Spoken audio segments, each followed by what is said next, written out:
Thank you, Alan. I have been involved in the global warming war since about 30 years, which means I do remember the last ice age, and I'm too old to carbon date. So in the process of prosecuting the war, one of the things I was searching for was, how could this possibly happen? Is it unique to climate science?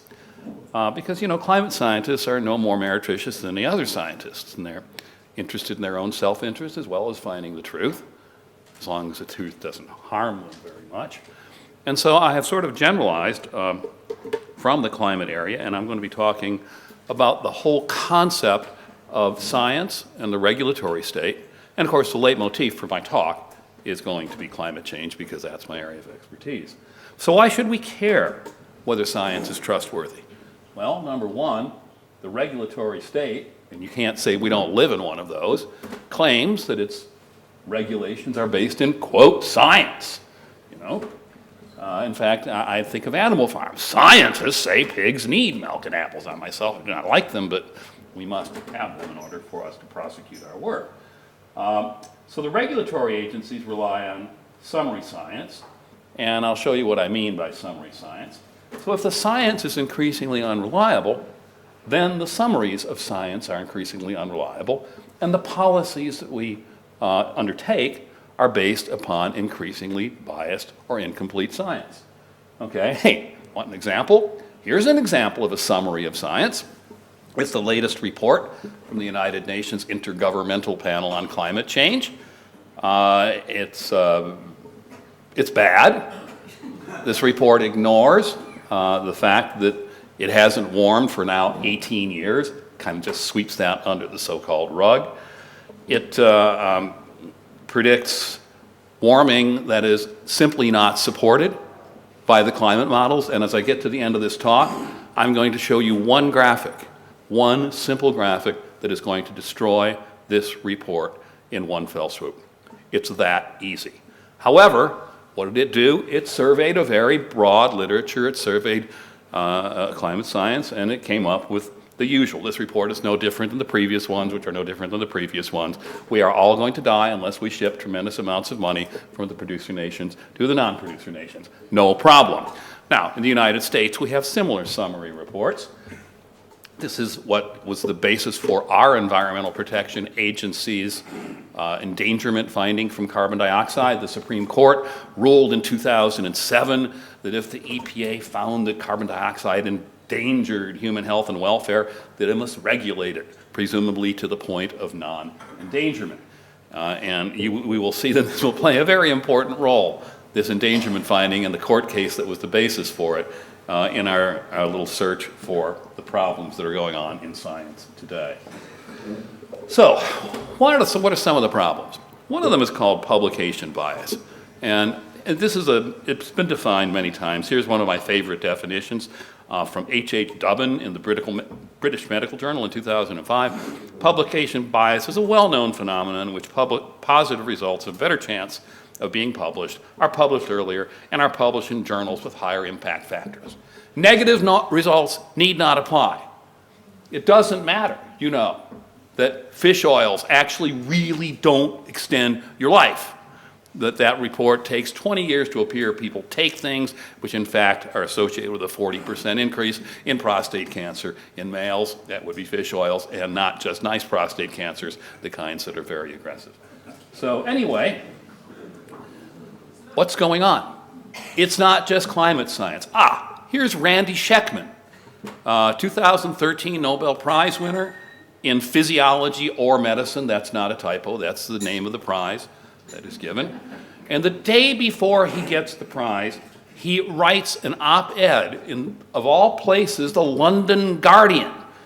And the title, and what his op-ed is how journals like Nature, Cell, and Science are damaging science. Wow. So what did Schekman say in this op-ed? This guy is about to receive the Nobel Prize. He says he's not going to send any more papers to these journals. He's going to withhold his papers from these journals because they are covering what he calls flashy science. They are selectively printing articles that generate headlines and increase the so-called impact factors of the journal. That creates problems in science. That's how we get things like IPCC reports. It's because of the incentives that are involved in the system. Like I said, scientists are not special human beings. They're not people in white lab coats who have more virtue than other people.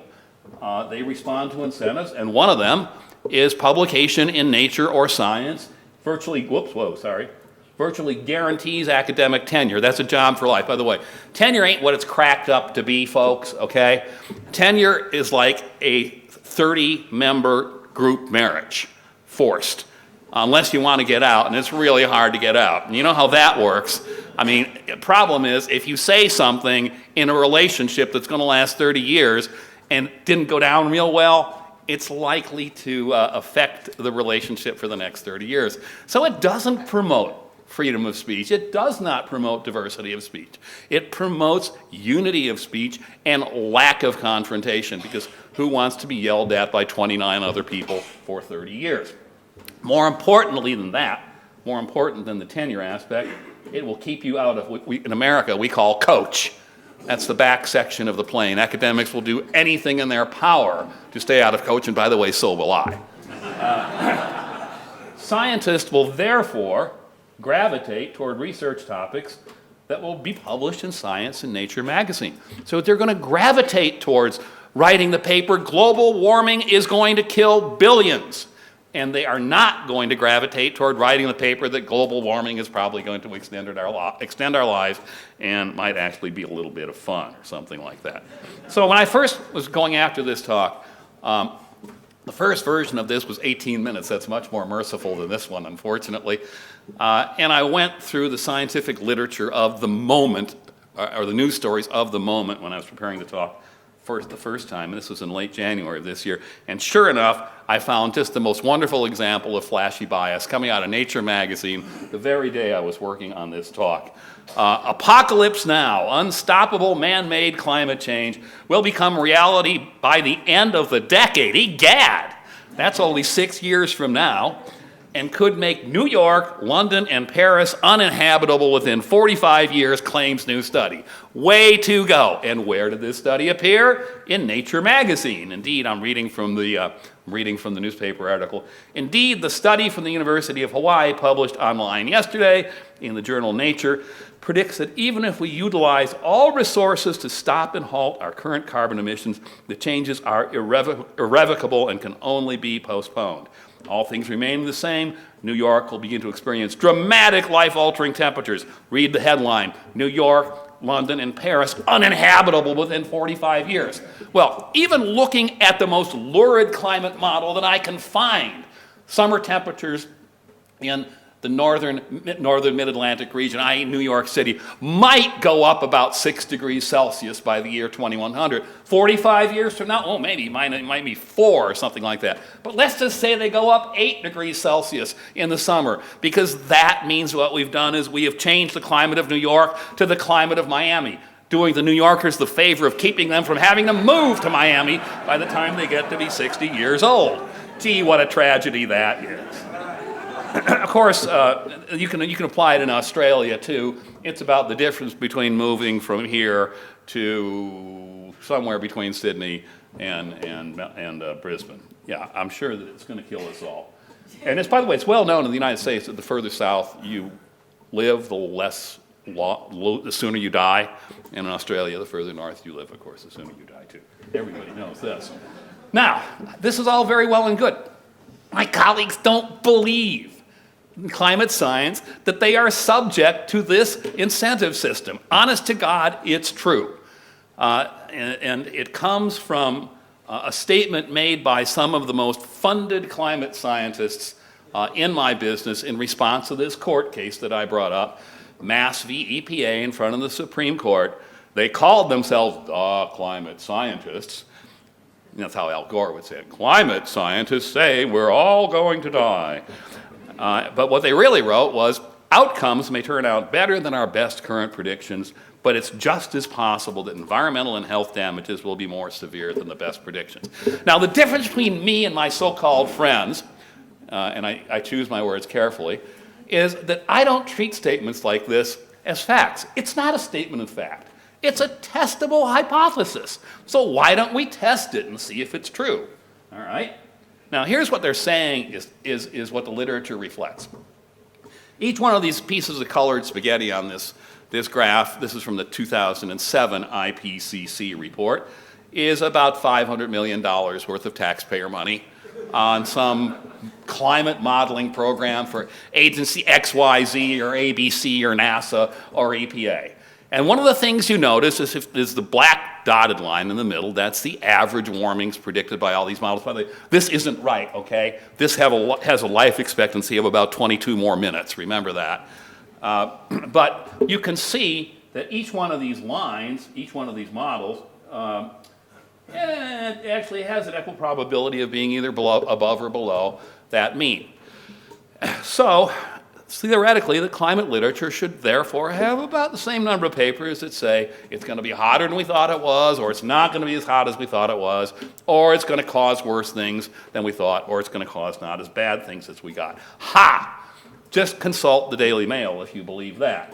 So what I did was I took a look at 13 months of Science and Nature magazine, took every article that I could find on climate change or the impacts of climate change and threw them into one of three piles.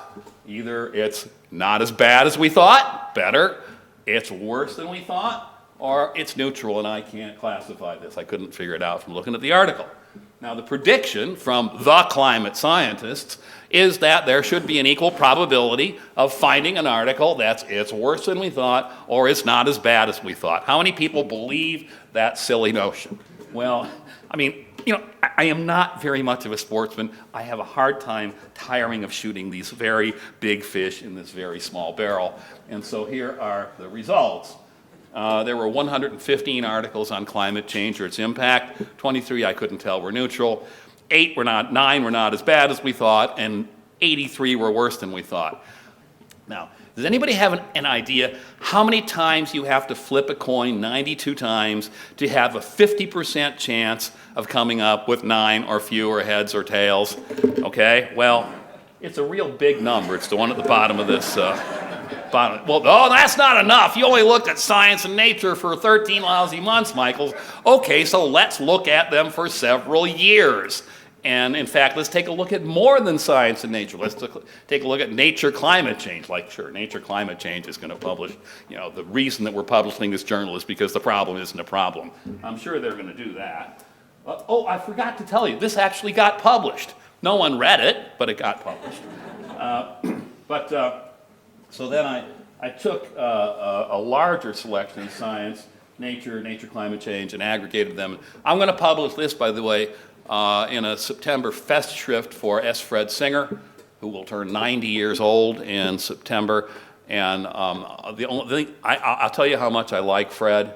First of all, he was my colleague at University of Virginia, where I was for 30 years, by the way. And when they found out the way I thought, the faculty there gave me a nickname. It was Little Fred.